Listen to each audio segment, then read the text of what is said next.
So what is up, guys? Nick here, back again with another video. As I was doing the last revisit video, iOS 13.5, the official version, no GM, this is the real deal here, has released.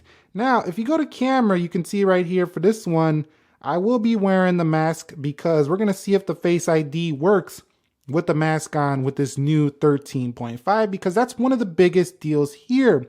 13.5 speeds up the access to the passcode field on devices with Face ID when you're wearing a face mask, and introduces an exposure notification API to support COVID-19 contact tracing apps from public health authorities. So this update is going to be crucial for adapting to our current times. If we go to learn more here, you can see the passcode field will automatically present after, swiping up from the bottom of the lock screen when you're wearing a face mask.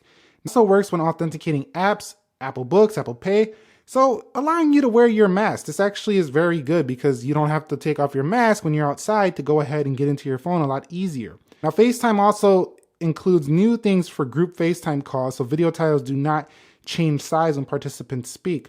Also, in emergency services, you can also automatically share health and other essential information from your medical ID with emergency services. And you can see there's a couple other bug fixes. But here's the two big ones, Face ID and the exposure notification API to support COVID-19. You can see this update for the 11 Pro Max is 420.2 megabytes down.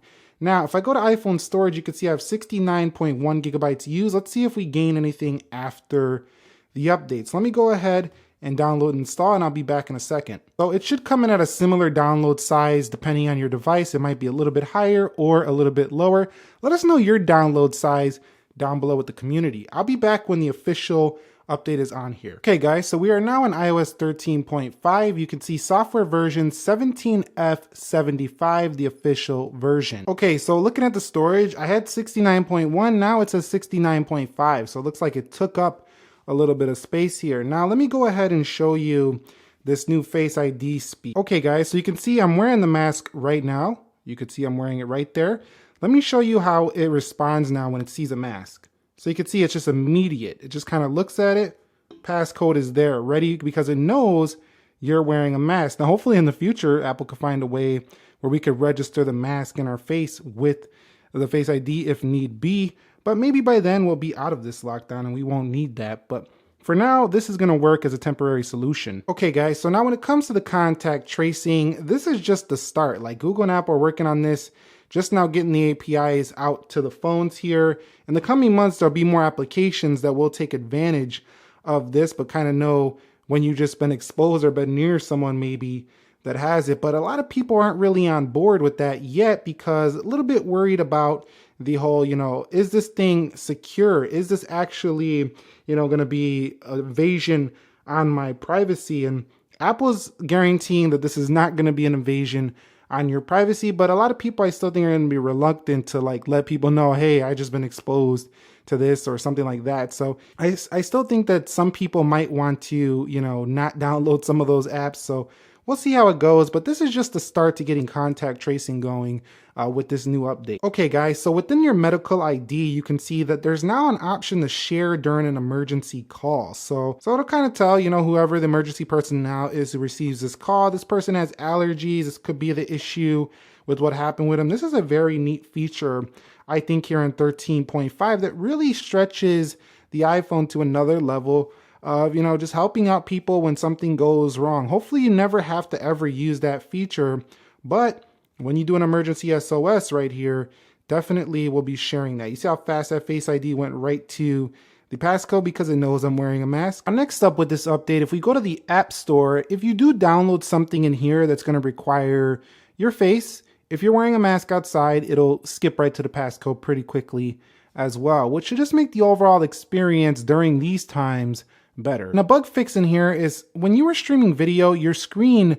might have gone black when watching a certain video or something like that. And now Apple has claimed that they're going to fix it here in this update. So really, you shouldn't have any issues with a black screen during video if you were having that.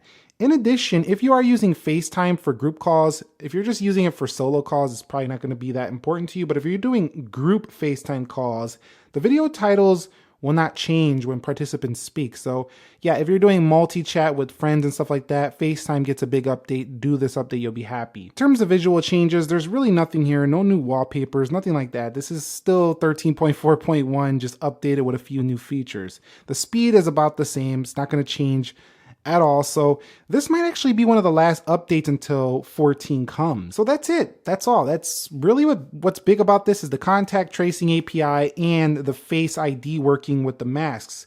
Now I took it off and you could see just how fast now the Face ID is responding. So it's intelligent enough to know that you don't have a mask on, and it reverts right back to its incredible speed that we love and are used to. It actually even feels faster than before.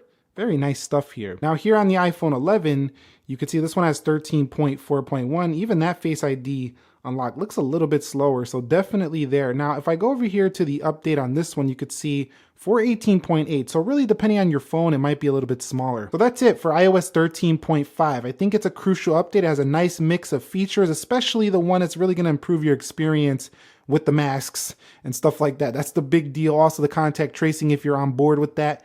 You know, if you're on board with those apps that are going to help everyone out to kind of know if you just pass somebody who have it, this might be an update you want to do. Definitely, I think you should go ahead and do this download. So let me know if you guys did it. If you're facing any new bugs, any new issues, let us know down below in the comment section. Thumbs up if you enjoyed this. Nick here helping you to master your technology. Subscribe if you haven't already. Be sure to stay safe, stay well, keep wearing your mask if it's required, and peace.